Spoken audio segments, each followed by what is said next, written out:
বাজিমাত করলো Argentine defender Cristian Romero. 40 million ইউরোতে চুক্তি 2031 পর্যন্ত।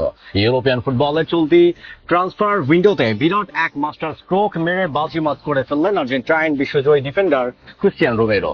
লা লিগার নতুন মৌসুম শুরুর আবহেই নিজেদের ডিফেন্স লাইনকে পৃথিবীর অন্যতম সেরা প্রাচীরে পরিণত করতে রোমেরোকে দলে ভিড়িয়ে নিল স্প্যানিশ ক্লাব আতলেতিকো মাদ্রিদ। স্পার্সদের আর্থিক চড়া চাহিদার কারণে গত মৌসুমে যাওয়া ধরা থেকে গিয়েছিল। অবশেষে 40 মিলিয়ন ইউরো ফি গুনে সে স্বপ্ন পূরণ করলেন কোচ দিয়েগো সিমিওনে। 2031 সালের গ্রীষ্ম পর্যন্ত দীর্ঘমেয়াদী চুক্তিতে স্বাক্ষর করে ইউরোপের অন্যতম মোস্ট ওয়ান্টেড ডিফেন্ডার এখন মাদ্রিদের রেড অ্যান্ড হোয়াইট শিবিরের মূল শক্তি। আর্সেনাল ও বার্সেলোনাকে পেছনে ফেলে কিভাবে এই মেগা চুক্তি সম্পন্ন করলো আতলেতিকো? লন্ডন ছাড়া মুহূর্তে স্পার্স সমর্থকদের উদ্দেশ্যে ঠিক কি আবেগঘন বার্তা দিলেন রোমেরো? চলুন এই ঐতিহাসিক ট্রান্সফারের সব ইনসাইড সমীকরণ বিস্তারিত পর্যালোচনা করা যাক। ঘটনার মূল পটভূমির চোখ রাখলে দেখা যায় লা লিগার নতুন মৌসুম শুরুর আবহে নিজেদের রক্ষণের শক্তি বাড়াতে ইউরোপের সবচেয়ে আকাঙ্ক্ষিত এই ডিফেন্ডারকে আনুষ্ঠানিকভাবে নিশ্চিত করেছে আতলেতিকো মাদ্রিদ।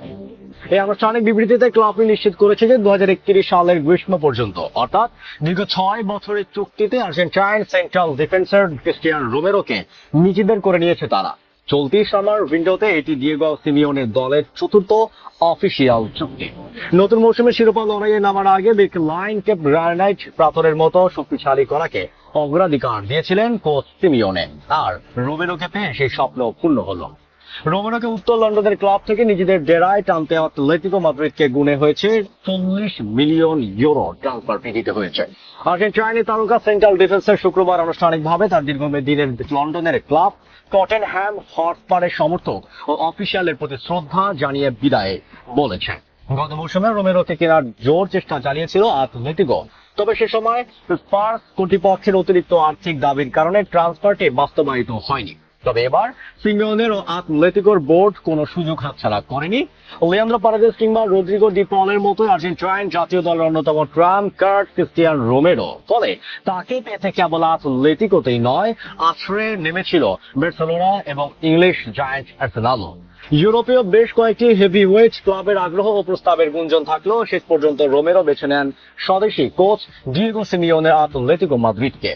সিমিওনের আক্রমণাত্মক ও কঠোর ডিফেন্সিভ ফিলোসফির সাথে রোমেরোর এগ্রেসিভ ট্যাকলিং ও এরিয়ান অ্যাবিলিটি নিখুঁতভাবে মিলে যায়। ফলে সিমিওনের নতুন ব্যাক লাইনের মূল স্তম্ভ হতে যাচ্ছেন এই 26 বছর বয়সী আর্জেন্টাইন তারকা।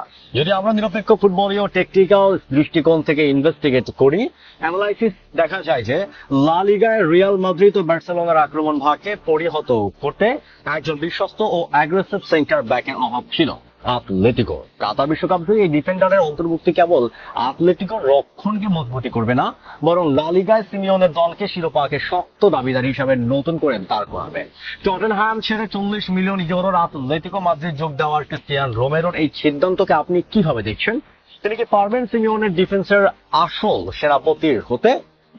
আপনার যুক্তিযুক্ত মতামত কমেন্টে জানান। ফুটবল বিশ্বের সব গরম খবর, মেগা ট্রান্সফার, সত্য বস্তুনিষ্ঠ ইনসাইড অ্যানালাইসিস পেতে আমাদের চ্যানেলটি সাবস্ক্রাইব করে বেল আইকনটি প্রেস করুন। দেখা হচ্ছে পরের ভিডিওতে।